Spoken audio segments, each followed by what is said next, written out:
Entrevista. Estamos de volta e no Cidade Entrevista de hoje vamos falar sobre benefícios do INSS. Os peritos do Instituto Nacional do Seguro Social são responsáveis por verificar a condição de saúde de um segurado que solicita o benefício por incapacidade. Algumas pessoas ficam meses na fila aguardando o agendamento da perícia, Renata. Muito bem. Sobre esse assunto, a gente conversa agora com o advogado previdenciário, Dr. Felipe Sampaio, a quem a gente agradece desde já mais uma vez a participação aqui na Cidade FM. E antes da gente falar sobre essa espera pela perícia, doutor Felipe, eu queria que o senhor falasse quem tem direito a esse benefício. O que é que acontece na vida do segurado que ele pode contar, né, com esse apoio aí da Previdência. Bom dia. Bom dia, Renata. Bom dia, Vitor, os ouvintes aqui da Rádio Cidade. Veja, a perícia médica ela é utilizada, né, em duas situações, dois tipos de benefícios. Existe o auxílio-doença, né, aposentadoria por invalidez, que tem aí a mesma relação. Por quê? Porque nesses dois benefícios é preciso que o segurado esteja contribuindo para a Previdência, ou seja, ou pagando o carnezinho, ou sendo empregado. Então ele tem direito a esse benefício. Esse é o primeiro requisito. Qual é o segundo requisito? Que ele esteja incapaz, ou de forma temporária e parcial, ou de forma permanente e total. Se for parcial e temporária, ele vai ter direito ao auxílio-doença pelo tempo que a perícia médica estipular, 30 dias, 60 dias, 1 ano. Se ele tiver incapacitado de forma permanente e total, aí ele tem direito à aposentadoria por invalidez, que é um benefício, digamos assim, mais definitivo, mais prolongado, né?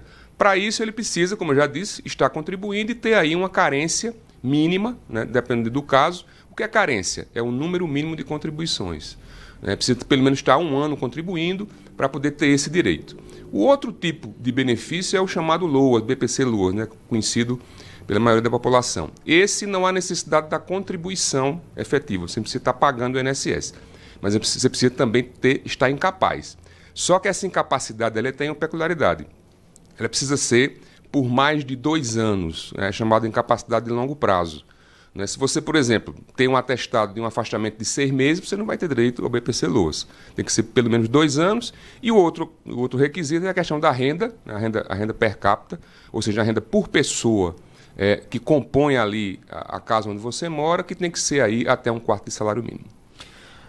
Doutor, para microempreendedores individuais, né, tem muita gente que hoje está com essa condição jurídica. No componente do pagamento, tem lá um componente que é do INSS e tem um componente que é o Imposto de Circulação de Serviço, que é municipal, né? Isso significa, então, que o MEI também tem esse direito, ele também pode requerer esse benefício. Exatamente, Vitor. Quando o indivíduo faz o pagamento do MEI, ele está embutido ali naquele valor uma série de contribuições e tributos. Uma delas é o INSS. Aliás, a parcela do INSS, inclusive, ela é maior dentre as demais. E aí tem o mesmo direito do segurado comum, né? Ele vai fazer aquele pagamento, vai ter a carência, nesse caso aí, menor de 6 meses, para poder aí passar a ter direito. E é importante falar que essa doença que levou a essa incapacidade, no exemplo que a gente está falando, ela tem que ser posterior ao início das contribuições, né? Não adianta eu estar hoje incapaz, né, nunca contribuir para o INSS. Não, eu estou incapaz, vou querer um benefício lá na frente. Eu vou começar a pagar agora, quando eu completar a carência eu vou e peço. Não vai ter direito, porque a incapacidade ela é anterior ao início das contribuições. Tem um outro ponto, Renata, que é importante falar sobre microempreendedores individuais, né? Tem crescido bastante a quantidade de pessoas que estão, né, com esse status jurídico. Nessa contribuição do INSS, doutor, muitas vezes as pessoas estão pagando uma contribuição referente a um salário mínimo, que é a contribuição básica. E às vezes a pessoa está ali como microempreendedor, a renda é bem maior do que um salário mínimo, mas está contribuindo com um salário mínimo. Se a pessoa fizer o requerimento de um benefício, ele vai ser referente a um salário mínimo, a menos que ele tenha uma contribuição diferente, não é isso? Você pode mudar o regime, o percentual, e aí sim vai ser, o benefício vai ser adequado ao percentual que você paga. Tem muita gente que não sabe disso, né? Perfeito, Vitor. Isso aí é uma situação até recorrente no escritório, de pessoas que pagam um MEI aí só sob salário mínimo e só se aposenta por idade, outro ponto importante, mas que tem uma expectativa de se aposentar por valor maior. Aí ele tem que mudar o código de contribuição, que passa a ser de contribuinte individual, né? Ou seja, ele vai pagar, em vez dos 5% que ele paga pelo MEI, ele vai pagar 20% sobre aquele valor que ele pretende se aposentar, né? Que na realidade, assim, às vezes as pessoas acham que contribuir para o INSS é algo facultativo, é uma situação que não é obrigatória, não. Se você tem renda, se você tem uma atividade remunerada, você tem a obrigação de pagar o INSS. E se essa renda for superior a um salário mínimo, você vai ter que pagar aí os 20%, porque você passa a ser contribuinte individual, deixa de ser MEI, deixa de ser com outra modalidade de contribuição. Olha, vocês podem participar dessa entrevista mandando mensagem para a gente, 998780997. Faça como a dona Maria das Dores Silva, que já mandou pergunta aqui para a gente, e ela diz o seguinte, que trabalhava com carteira assinada, mas deixou o emprego tem mais de 1 ano. Ela hoje faz faxina, né, na casa das pessoas, mas não tem carteira assinada. Só que ela está sentindo muitas dores no joelho. Inclusive já tentou marcar consulta e tal, e isso está impossibilitando ela de trabalhar. Ela pergunta se ela pode ter acesso a algum benefício. Sim, veja, se ela tem aí até 1 ano após o fim do contrato, ou seja, até após a saída do emprego, ela está coberta pelo INSS durante esse ano, certo? Se, por exemplo, além disso, ela recebeu seguro-desemprego pela demissão, tem uma prorrogação de mais 1 ano. Então, pelo caso dela, ela estaria coberta ainda, especialmente se essas dores do joelho, nessa situação de incapacidade dela, ela é anterior, ela não é de agora. Então, fatalmente, ela vai ter direito, sim, a receber o benefício. Agora, é importante que ela, ao dar a entrada, ela leve atestados... ela precisa de um atestado médico. Do atestado médico, tanto atualizado quanto anterior, né? Porque a data da incapacidade vai ser fixada pelo perito, pela documentação e pelo exame clínico, né? Então, se ela tem atestados anteriores, digamos, há 2, 3 meses atrás, então ela tem uma perspectiva maior de receber o benefício, porque ela estava dentro daquele 1 ano que a gente chama de período de graça, ou seja, o período em que, apesar de não estar contribuindo, está coberto pela Previdência. Uma dúvida, doutor Felipe. O médico passando o atestado, dizendo que a pessoa realmente está incapacitada, tem que ficar afastada das atividades por um período, esse atestado ele pode ser contestado pelo perito do INSS? Veja, se o atestado tiver corretamente preenchido, especialmente com um nome legível, que é difícil para médico, né? Nome legível em atestado.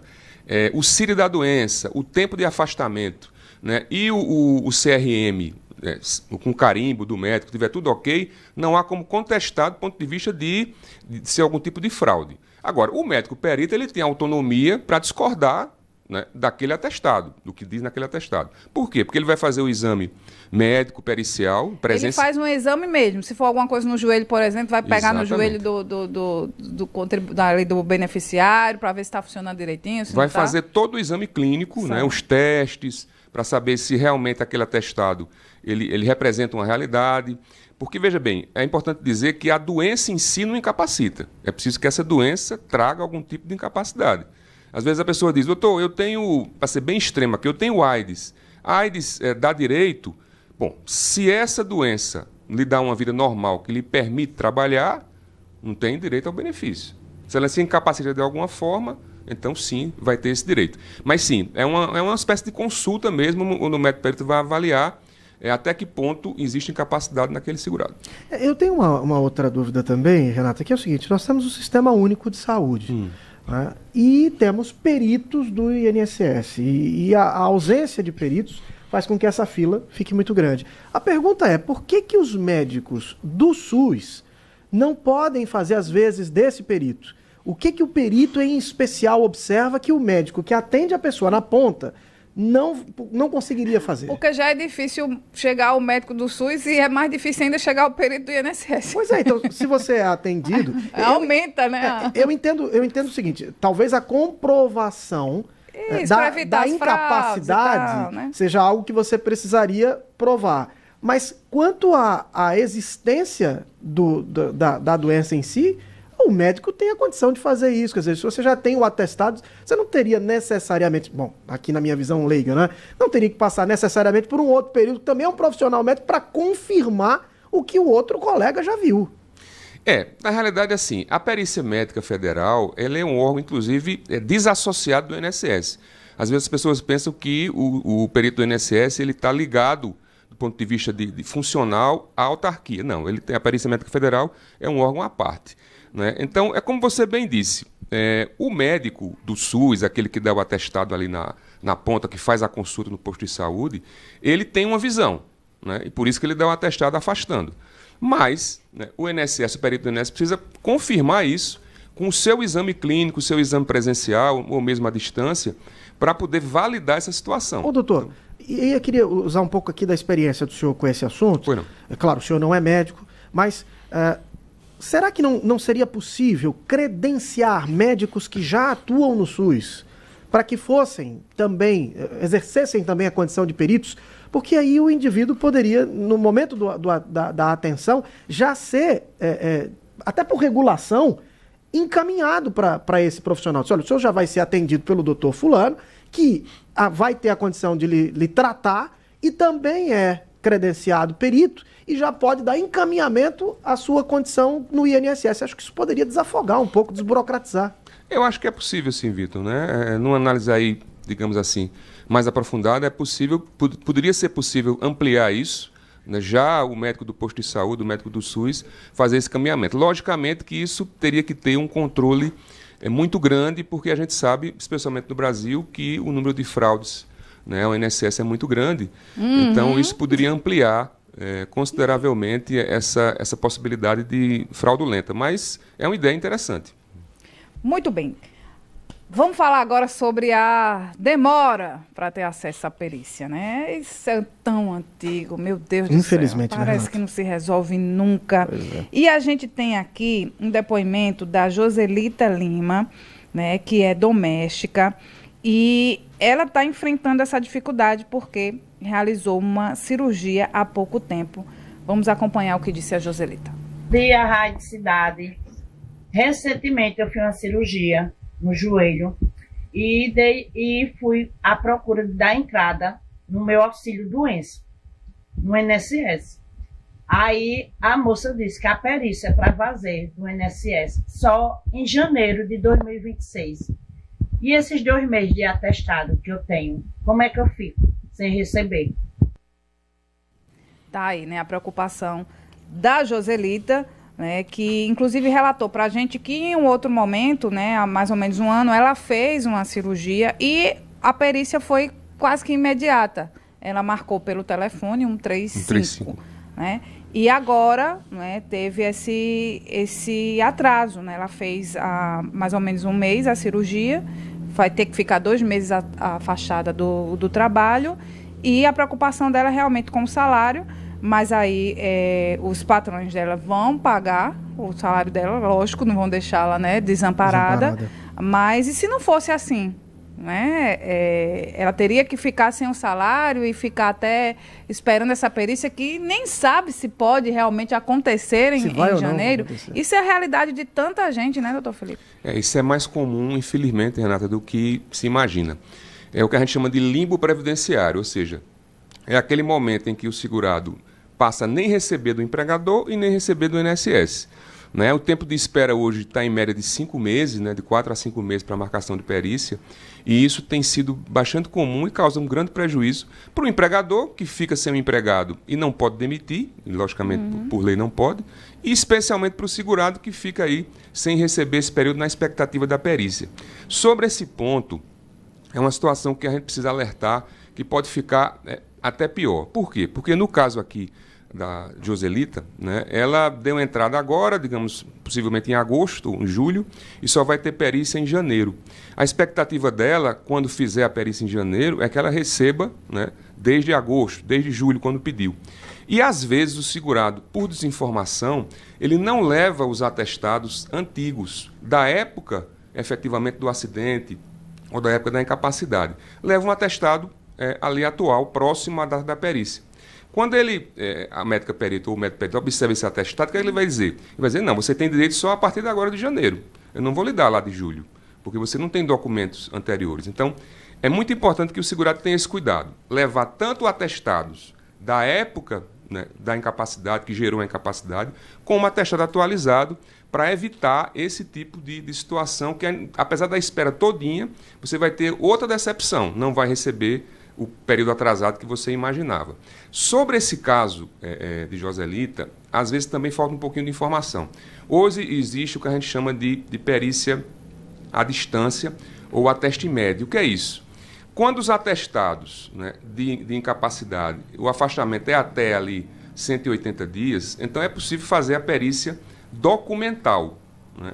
Ou seja, não há necessidade da presença do segurado no INSS diante do perito para fazer, né? O perito vai analisar a documentação, os atestados, os exames, e ele pode conceder esse afastamento, conceder esse benefício, sem precisar que o segurado vá lá. Nesses casos, tem sido mais rápido, né? Então, no caso dela, como atestada de 2 meses, ela poderia ter optado, né, pelo ateste médio ou pela perícia à distância e talvez tivesse resolvido. Ela pode fazer isso mesmo já tendo acionado o 135? Veja, ela pode cancelar esse pedido, né, e fazer o pedido pelo ateste médio. Mas aí é bom analisar o caso a caso, porque às vezes, né, como ela já tem perícia marcada, talvez não seja vantajoso. Pode não valer a pena. No caso, ela vai realizar a perícia, no caso, em janeiro. Né? O atestado dela seria de agosto e setembro. Sim. Ela só receberia equivalente a esses 2 meses. Esses 2 meses. Esses 2 meses.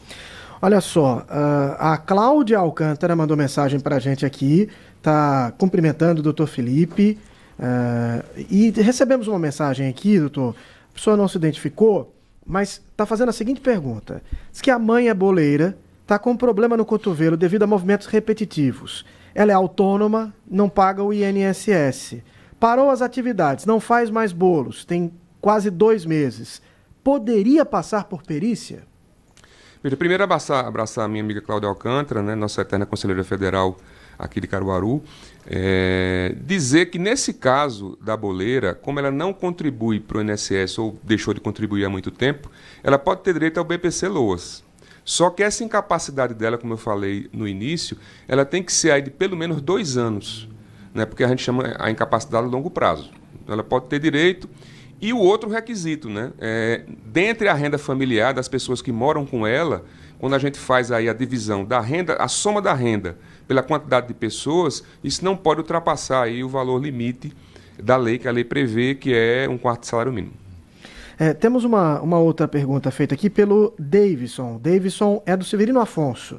Ele está dizendo o seguinte, a Maria, ele está citando aqui Maria, tem um filho autista que recebe o LOAS.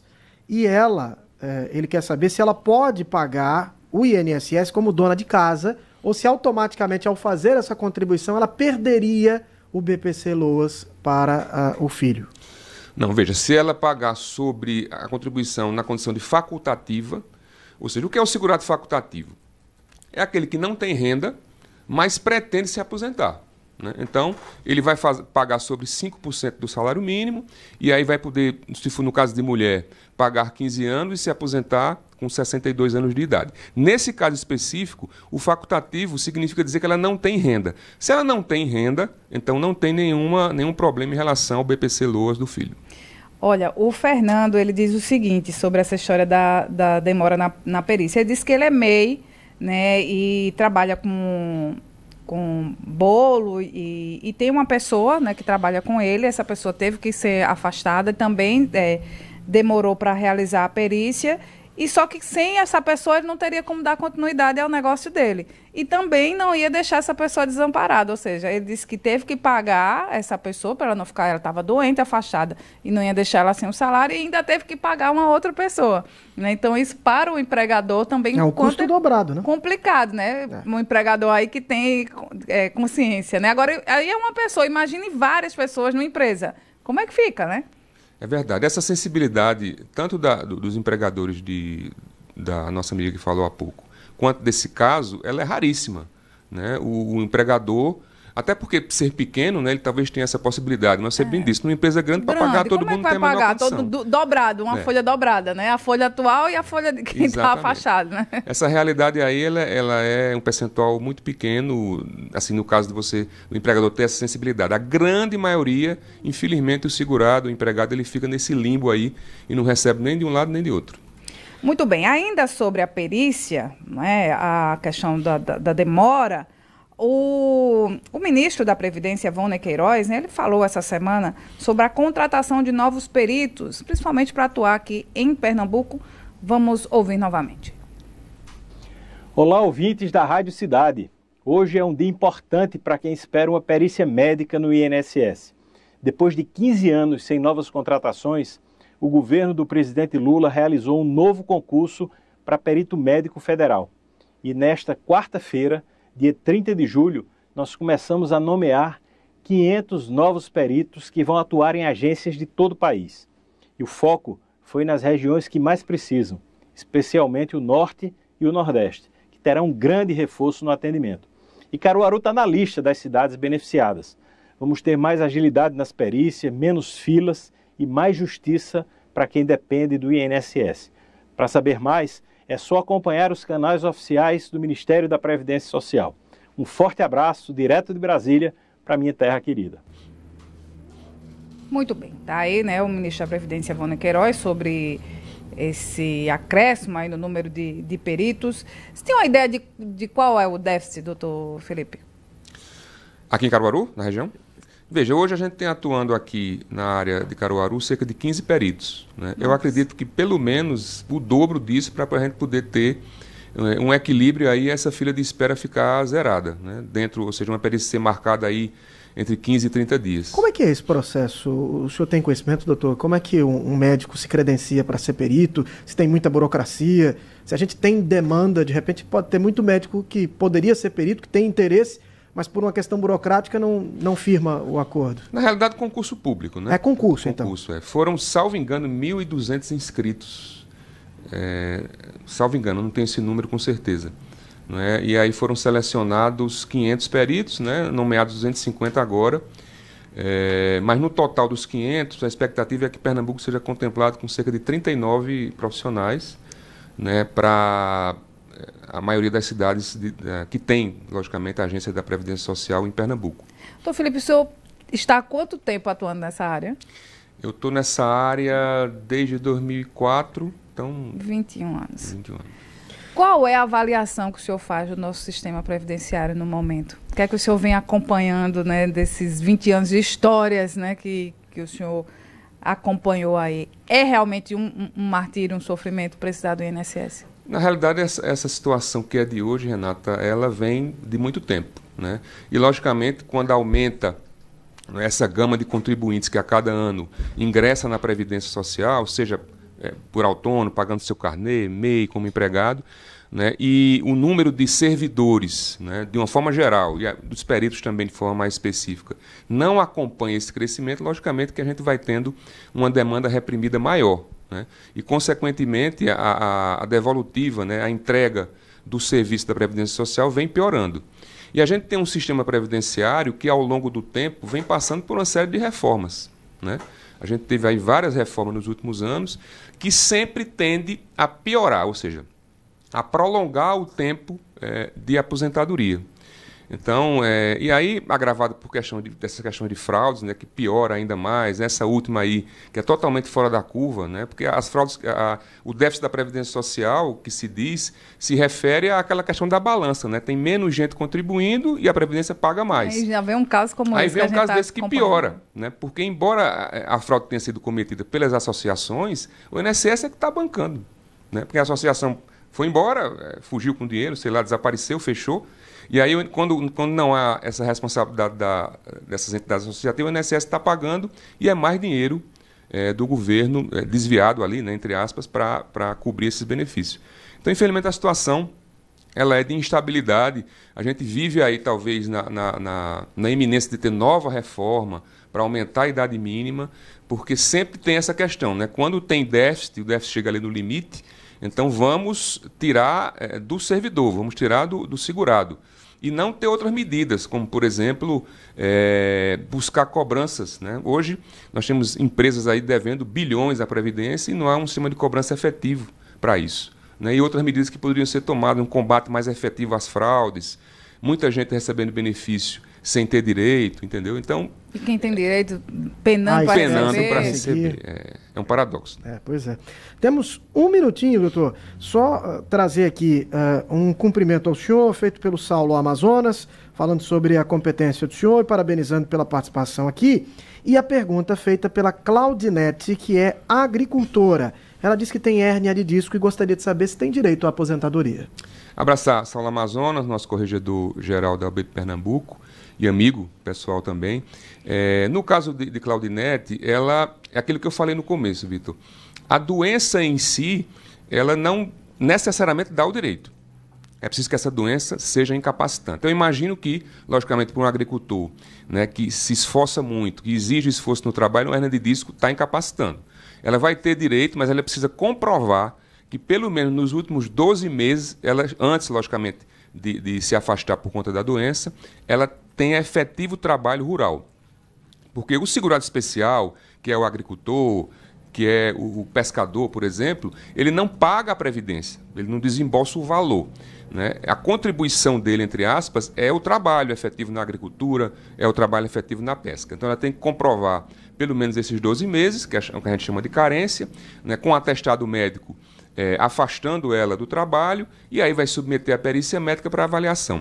Lembrando sempre, Renato e Vitor e os ouvintes da cidade, que a decisão do INSS não é uma decisão final. Se o INSS negou o seu benefício, você pode ir ao judiciário discutir esse seu direito. Para isso, logicamente, procurar um advogado especialista na área para poder conduzir isso. Mas ali, a história não termina lá na Previdência, não. É possível que você consiga isso no judiciário. Muito bem, doutor Felipe Sampaio, advogado previdenciário, conversou conosco aqui sobre perícia, benefícios previdenciários. Doutor, muito obrigado pela disponibilidade, mais uma vez estar aqui conosco e até uma próxima oportunidade. Obrigado, Vitor, Renata, e eu que agradeço a oportunidade, estou sempre à disposição. Muito obrigado. 9 horas. Estamos indo embora, Renata. Vem aí ela. Aline Souza.